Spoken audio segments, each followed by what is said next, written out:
Bakit? Di, hindi mo nakita? Sinasagot-sagot ka ng mga yan? Sinakripisyo mo ng lahat. Binigay mo ng lahat. Kulang pa rin. Ikaw pa rin ang mali. Alin, kung ako ang nasa posisyon mo, tapos niloko ng sarili kong kapatid, itong tarantadong to, ipapakulong ko to. Ang mahirap sa'yo, masyado kang mabait! So, ano yung problema? Ako pa yung problema. Tanungin mo sarili mo. So, mali ako. Tanungin mo sarili mo. So, mali pala yun. Ha? Na napag-desisyon ako na itayo itong pamilyang to. Para hindi mamatay ng tuluyan, mali pala yun. Sorry, baby, ha? Hindi ako katulad mo. Hindi ako katulad mo na nung naisipan mo lumayas. Eh, lumayas na lang talaga kasi yun ang pinakamadaling gawin.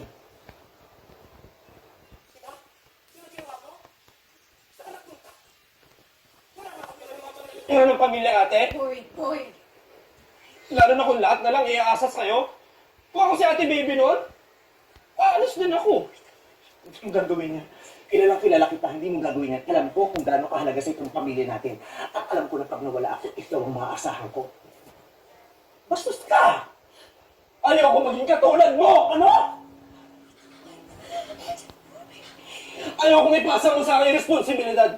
Dahil ano? Bakla ako? Kailangan ko maging breadwinner?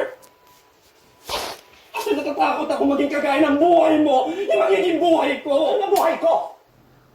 Ate, asa mo ba magmahal? Naranasan ko walang mamahalin na ibang tao. Ay, tinatanong, ang sinasabi mo? Ate, kasi parang wala kang tinira para sa sarili mo eh.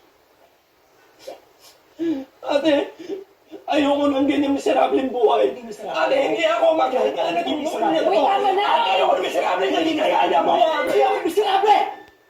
Hindi ako miserable kasi ako! Alam niyo! Tama na mo! Sino ba ang gagaling ng miserable ang buhay ko? Eh, pareho tayong bakla. Hindi miserable ang buhay ko. Masaya ako.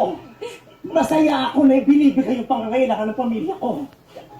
Masaya ako pag okay ang kondisyon ng nanay ko. Masaya ako pag masaya ka ng mga kapatid ko. Masaya ako noon.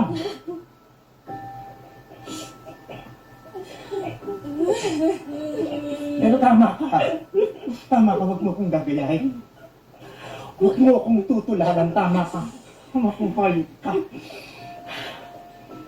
Ate, Huwag mo akong tutularan kasi hindi mo